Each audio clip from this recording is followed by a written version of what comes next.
Em instantes, Jornal do Boris, com Boris Casoy. Um jornal independente e apartidário. Um sobrevoo pelos principais fatos do Brasil e do mundo. Política, economia, cultura e esporte todas as manhãs. O Jornal do Boris começa daqui a pouco, às 8 horas. Enquanto isso, você que assiste pelo YouTube, não deixe de se inscrever no canal. Deixe seu like nos vídeos, seus comentários e lembre-se de ativar o sininho para ser notificado sempre que postarmos um novo vídeo, com as análises precisas de Boris Casoy sobre os temas mais importantes do noticiário. Para você que acompanha pelo Facebook, curta a página oficial e deixe seus amigos bem informados, compartilhando sempre nosso conteúdo diário. No Twitter, o perfil oficial de Boris Casoy é o @bcasoyoficial. O Jornal do Boris começa já, às 8 em ponto. Você está convidado também a seguir o perfil oficial no Instagram, buscando por @Jornal do Boris Verdade. Lá você encontra fotos raras, objetos antigos da coleção particular de Boris Casoy e fica por dentro do cotidiano deste jornalista com mais de 60 anos de carreira.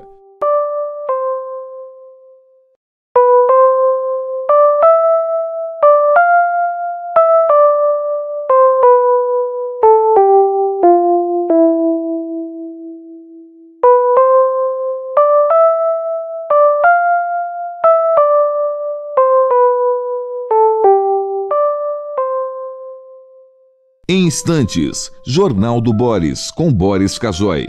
Um jornal independente e apartidário. Um sobrevoo pelos principais fatos do Brasil e do mundo. Política, economia, cultura e esporte todas as manhãs. O Jornal do Boris começa daqui a pouco, às 8 horas. Enquanto isso, você que assiste pelo YouTube, não deixe de se inscrever no canal. Deixe seu like nos vídeos, seus comentários e lembre-se de ativar o sininho para ser notificado sempre que postarmos um novo vídeo, com as análises precisas de Boris Casoy sobre os temas mais importantes do noticiário. Para você que acompanha pelo Facebook, curta a página oficial e deixe seus amigos bem informados, compartilhando sempre nosso conteúdo diário. No Twitter, o perfil oficial de Boris Casoy é o @bcasoyoficial. O Jornal do Boris começa já, às 8 em ponto. Você está convidado também a seguir o perfil oficial no Instagram, buscando por @Jornal do Boris Verdade. Lá você encontra fotos raras, objetos antigos da coleção particular de Boris Casoy e fica por dentro do cotidiano deste jornalista com mais de 60 anos de carreira.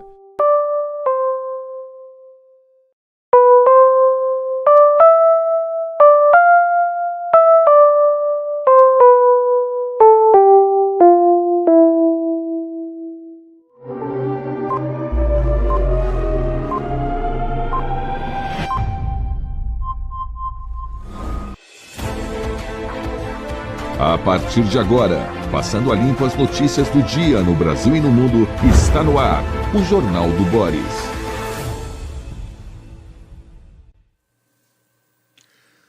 Bom dia, muito bom dia, está no ar o Jornal do Boris. O Jornal do Boris é um sobrevoo pelos principais acontecimentos do Brasil e do mundo a partir das primeiras páginas dos jornais. Aproveito para saudar todos os trabalhadores do Brasil pelo feriado de hoje, em que se comemora o Dia do Trabalho ou o Dia do Trabalhador, um feriado internacional. Fica no ar a pergunta se os trabalhadores do Brasil, categoria que inclui praticamente todos nós, estão felizes com a dedicação que este país, especialmente este governo, está tributando aos trabalhadores. Não vou emitir conceitos, vou deixar que você faça um exercício e julgue e analise o que está acontecendo com o governo brasileiro e com o Brasil, cuja grande massa de habitantes é trabalhadora. O Brasil é um país trabalhador, embora o nosso trabalhador, o nosso indivíduo trabalhador, não está devidamente preparado, e aí entra o fator educação, para as exigências da economia moderna, do trabalho moderno, etc, etc, etc. Vou parar aqui. Bom, feriado nacional, menos movimento nas estradas, em comparação com o último fim de semana, que foi um caos. Dia de frio aqui no sul, no sudeste. São Paulo amanheceu em algumas áreas do sul da cidade com frio, 13 graus, em Parelheiros, 14 graus. Enfim, o frio está chegando e já se manifesta. Ontem, segundo o noticiário, nós tivemos nesta região o dia mais frio do ano. Bom, vamos para os jornais? Vou começar com o Globo. Economia dos Estados Unidos cai 0,3% no primeiro trimestre sob Trump. Resultado reforça temor de recessão e é, em parte, explicado pela antecipação das importações pelas empresas para fugir do tarifaço.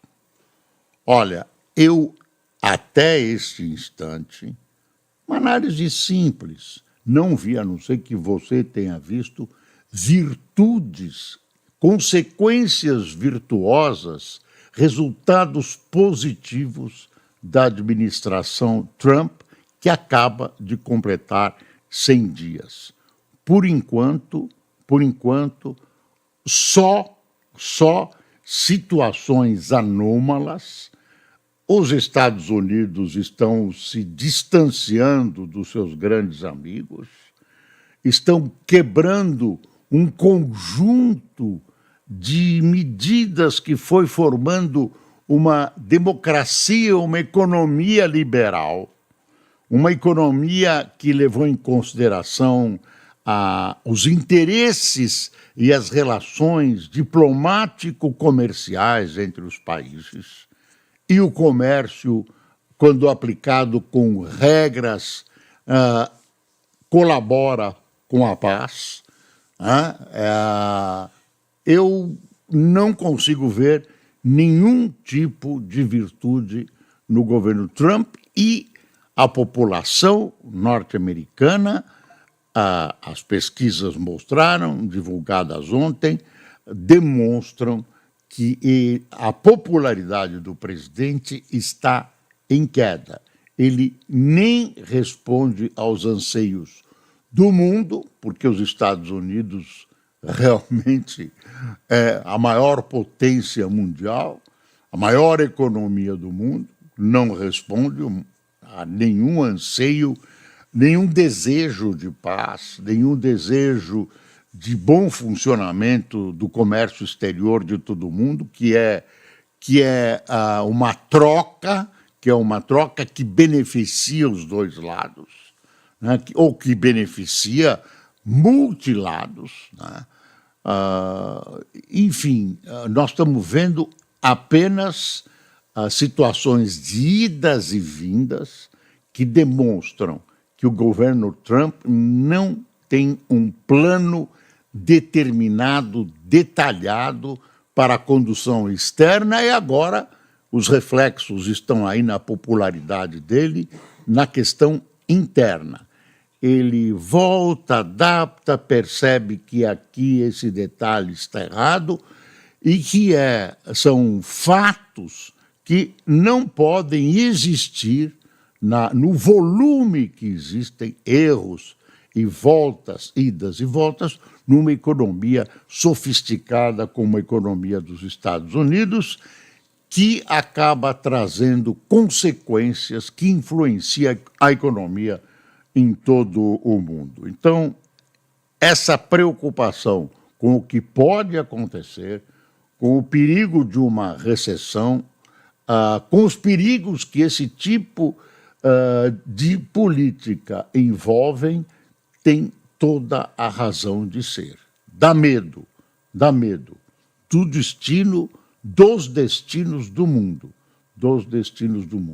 E o que mais me assusta é esse afastamento dos Estados Unidos, dos seus tradicionais amigos, França, Inglaterra, Espanha, que têm uma união em torno de uma democracia representativa liberal, de um pensamento único, difuso, mas único, que preside, né, o tipo de economia e de democracia que se quer, e aproximação com China, aproximação com a Rússia, né, que não são exatamente modelos de democracia como as democracias europeias ocidentais, nem modelos de economia com liberdade, como as economias europeias e a própria economia americana. Tudo isso é muito confuso, nós estamos no meio do furacão e realmente faz pensar e faz temer. Meu intuito não é te assustar, mas é de fazer com que você perceba o que está acontecendo. Está aqui, ó. A economia dos Estados Unidos se retraiu 0,3% no primeiro trimestre do governo Trump, apontou o BEA, órgão equivalente ao IBGE no país. O resultado reforçou a preocupação dos analistas de que os Estados Unidos fechem em recessão este ano, o que teria forte impacto à economia global. O número se junta a outros indicadores preocupantes, com as quedas nas novas encomendas da indústria e na confiança do consumidor. Trump declarou que o resultado é culpa do Biden e pediu um desconto por se tratar apenas do início de seu governo. Um dos setores que mais pesaram na queda foi uma forte alta nas importações pelas empresas americanas, sobretudo no primeiro mês de governo, numa tentativa de fugir das altas taxas impostas pela política do tarifaço. Está aí, esse panorama sombrio que o mundo vive hoje, inclusive não podendo esquecer das guerras, né? Tem uma guerra esquecida lá no Sudão, tem a guerra da Rússia com a Ucrânia e os Estados Unidos começa, de alguma maneira, embora diga que está mediando o embate, de alguma maneira, apoiar a Rússia, apoia as reivindicações territoriais da Rússia. A Ucrânia é um país pequeno sob o aspecto de defesa, é um país grande sob o aspecto de terras, e a impressão que se tem é que estão rifando a Ucrânia. Aliás, os elaboradores, se é que isso existe, da filosofia, da política, da diplomacia russa, acham que a Ucrânia é parte integrante, sempre foi parte integrante da Rússia, incluem a Belarus, acham que isso, na hora que acabou o comunismo, devia ter sido mantido como território russo e não independente. Tem toda uma história atrás disso, e a história de que há o desejo de recuperar o que foi o Império Russo e tal, o que preocupa toda a Europa, que está se rearmando. Está se rearmando por causa disso, não acredita nas palavras conciliadoras, se é que são conciliadoras, de Putin. Quer dizer, ele é alguém que representa esses anseios e esse pensamento russo imperialista de avançar e tudo isso. Falando em imperialismo, ontem os Estados Unidos acabaram de resolver aquela pendência, vai, mas não vai, de um acordo com a Ucrânia, um acordo de uso de terras e minerais preciosos da Ucrânia. Eu quero achar um noticiário aqui que está bem resumido. Está bem resumido. A economia dos Estados Unidos recua também, já achamos. Sempre some quando eu estou procurando aqui. Bom, está aqui, ó. Vamos ver aqui no boletim da CNN. O boletim da CNN registra isso, ó, Estados Unidos e Ucrânia. Os Estados Unidos e a Ucrânia assinaram um acordo de parceria econômica que dará a Washington acesso aos minerais de terras raras de Kiev em troca do estabelecimento de um fundo de investimentos na Ucrânia. Os Estados Unidos e a Ucrânia vêm tentando fechar o acordo sobre recursos naturais desde que o presidente americano Donald Trump retornou à Casa Branca em janeiro. O acordo surge após semanas de intensas negociações que, por vezes, temporariamente, prejudicaram a ajuda de Washington à Ucrânia. O Departamento do Tesouro dos Estados Unidos anunciou na quarta-feira que ambos os países assinaram o acordo. Como o presidente dos Estados Unidos disse, o país está comprometido em ajudar a facilitar o fim desta guerra cruel e sem sentido, disse o secretário do Tesouro Scott Bessent em um comunicado. Bom, parte desse acordo é secreto, mas você imagina numa mesa sentados os Estados Unidos, um gigante, né, com a Ucrânia, né, atacada pela Rússia e sem um apoio necessário, por exemplo, dos Estados Unidos, que recuou nesse apoio, assinando com que espírito se assina esse contrato. Para a Rússia, tem uma parte secreta, mas para a Rússia esse acordo funciona como uma compensação pelos armamentos que a gente sabia doados à Ucrânia e que agora estão sendo cobrados pelo governo Trump, né, e devolvidos com preciosas terras, com minerais importantes, alguns deles estratégicos, que estão nas terras da Ucrânia, preciosas terras da Ucrânia. São uma série de materiais importantes e de interesse, inclusive, militar dos Estados Unidos. Olha, tem uma notícia sobre tropas da Argentina movidas para território junto da fronteira brasileira. Não tem nada que possa assustar. É um movimento de defesa de fronteiras contra o crime, mobiliza não só na fronteira do Brasil, com outras fronteiras da Argentina. Nada a ver, tem detalhes, não é nada hostil. É um movimento normal, um movimento de segurança de fronteiras que talvez até interesse ao Brasil, porque nessas fronteiras se passa tudo, e passa tudo também. Desemprego, dia do trabalho. Desemprego sobe a 7% no primeiro trimestre. Renda volta a bater recorde. A taxa de desemprego no país subiu para 7% no primeiro trimestre, afirma o IBGE, a menor para o período desde o início da série histórica em 2012. A renda média foi de R$ 3.410, novo recorde. É bom, é bom.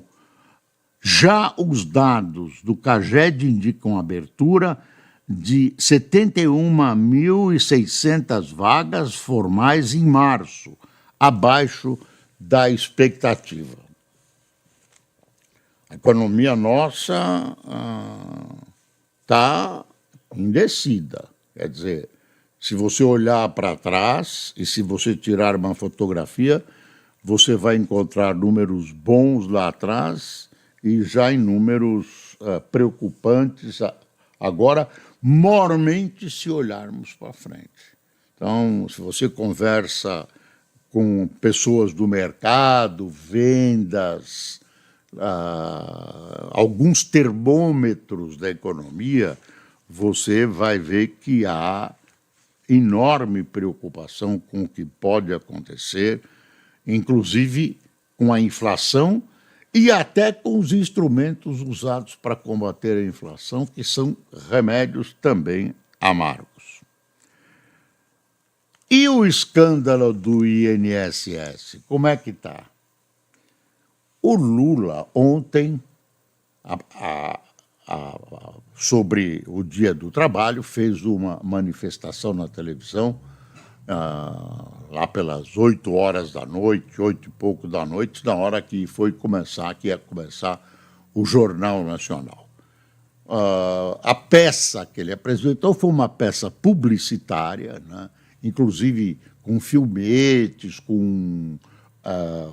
ele se referia a um fato, a agricultura, aparecia lá um trator, aquelas coisas que a gente conhece, muito mais de publicidade, peças publicitárias, do que uma manifestação do presidente da República à população. O Lula fez um inventário das façanhas do seu governo, de algumas coisas positivas também, na área de educação, pé de meia, falou de tudo, deu uma repassada no seu governo, nem tudo verdadeiro, não é que há mentira. Por exemplo, INSS. Quando ele se refere, foi a primeira vez nessa crise do INSS que ele se manifestou a respeito.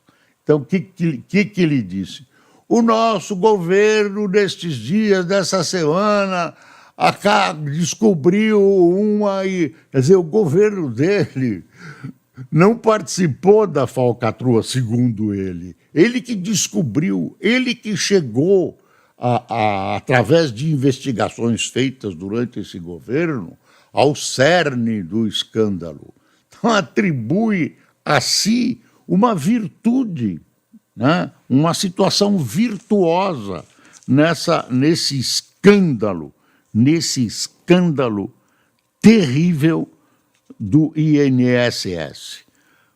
O temor é que esse escândalo acabe em pizza, acabe em nada, como a Lava Jato, que quase chegou na boca do gol e declararam impedimento na hora H, impedimento que o VAR não registrou. Oposição reúne votos para abrir CPI do INSS. Justiça quebra sigilos. Olha, os governistas dizem que abrir uma CPI nesse instante, instaurar uma CPI, vai prejudicar as investigações. Pode prejudicar, mas uma CPI deve tirar o sono do Lula, porque a CPI, eu vou repetir um chavão, né? A CPI, a gente sabe como começa, nunca sabe como termina. A gente já assistiu muita coisa, porque a CPI vai puxando fios e tal, não sei o quê. Eu vejo que tem muita gente não dormindo em Brasília. Isso não vai ficar numa área de gente pequena. Aliás, o presidente da República se imaginava que ele tivesse uma atitude mais firme em relação ao ministro Lupe. O ministro Lupe não tem envolvimento, pelo menos até agora não apareceu, envolvimento dele nas falcatruas. Tem pequenas coisas aqui e ali, pequenas omissões, mas existe uma grande e enorme omissão. Ele já sabia, há mais de um ano, pelos meios oficiais, o que lhe foi comunicado, que a situação estava grave, havia números, indícios, e ele não tomou atitude nenhuma. Ele tem lá as explicações dele, que nem explicam e nem justificam os fatos, mas o responsável, quer dizer, a responsabilidade, tira tudo o que aconteceu, a responsabilidade é do ministro da Previdência. É do ministro da Previdência. Se ele não soubesse de nada, nada assim mesmo, seria porque ele, em última instância, é o chefe do setor e ele é o responsável. Então, o presidente Lula não tem que, nesse instante gravíssimo, fazer considerações a respeito do apoio do PDT ou não no Congresso. Tem que dar um pé na bunda do ministro Lupe, que falhou e o fez gravemente nessa questão do INSS. Ele já voltou, assumiu a defesa do presidente do INSS, que foi demitido passando por cima dele, não foi ele que demitiu. Agora foi nomeado um outro presidente do INSS ontem, o próprio Lula já nomeou, é um funcionário público, né? Deixa eu ler como é que o Estadão encarou tudo isso aqui. Tem um Álvaro Gribel dizendo: Lupe é um risco para os aposentados, é título. Tem um outro títulozinho assim: repasse a sindicato dirigido por irmão de Lula cresce 564%. Essa presença do irmão do Lula nesse escândalo, só isso que está acontecendo agora, sem prova, sem nada, não há acusação contra ele, hein? Mas esses números, tudo, devem estar tirando o sono do presidente, deve estar tirando o sono do presidente. Aliás, ele não vai hoje em nenhuma manifestação, nem as manifestações oficiais do Dia do Trabalho, porque no ano passado foi aquele fracasso, ele foi lá, não tinha ninguém, tinha pouquíssima gente, enfim, caiu em cima do organizador e ficou tudo como estava, mas ele, neste momento, se o governo estivesse bem popularmente, era hora de festejar o governo, né, numa manifestação do Dia do Trabalho. Com a adesão de 185 deputados, a oposição protocolou o pedido de abertura de comissão parlamentar de inquérito na Câmara para apurar o caso das deduções indevidas em benefício de aposentados e pensionistas. A decisão instalar a CPI das fraudes do INSS, que ampliaria o cerco político ao Planalto, cabe ao presidente da Câmara, Hugo Mota, do Republicanos da Paraíba. No cargo desde 1º de fevereiro, Mota ainda não autorizou a abertura de CPIs. A Polícia Federal pediu e a Justiça Federal decretou a quebra do sigilo e das comunicações pessoal e das corporativas de Alessandro Stenafunto, eu não consigo pronunciar, Stenafanuto, é o presidente, ex-presidente do INS, demitido após a descoberta das fraudes. Ele deu uma entrevista hoje mostrando que ele não tinha nada a ver, está se defendendo, tem todo o direito, precisa ouvi-lo, não pode incinerá-lo assim, queimar o homem de repente, se ele tem o que falar, mas se ele era o presidente do INSS e aconteceu tudo isso, a defesa vai ser difícil. O Ministério Público Federal apoiou a medida, né, de abrir o sigilo, tem que entrar no sigilo bancário. Aí não tem enormes dificuldades. Deve ter um monte de truque para esconder o que aconteceu, né, mas o principal é seguir o dinheiro. Você segue o dinheiro e as comunicações, e você vai chegar aos autores e quem se locupletou. Enquanto os Estados Unidos falam em proteção, em acertar com a Ucrânia teve uma das suas principais cidades, Odessa, violentamente bombardeada esta noite por drones da Rússia. Vou virando aqui. Repasses para sindicato dirigido por irmão de Lula crescem 564%. Olha, tem uma coisa que aconteceu que é grave e que a OAB está reagindo.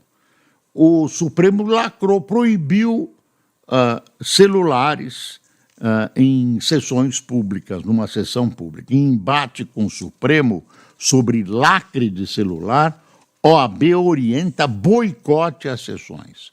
Ordem diz que medida não tem respaldo legal, e não tem mesmo, e fere prerrogativas da advocacia. Zanin alegou imposições por questões específicas. Não pode, doutor Zanin, não pode. Tem que ter uma lei. É incômodo, estrepe-se. Crie uma lei, procure tramitar uma lei. Enfim, não que o Supremo deva criar, mas pode fazer com que alguém peça uma lei. Agora, tomar uma decisão quando não existe lei a respeito tão grave é um atentado à liberdade. É um atentado à liberdade. Não pode, doutor Zanin. Após um ano, cresce a pressão contra o ministro. É o ministro Márcio Macedo que organizou aquele dia do trabalho que não foi ninguém, que o Lula ficou lá a ver navios. O jornalista sueco é condenado na Turquia por insultar o presidente. Tem uma coisa que a gente vai conversar, na semana que vem isso vem a público.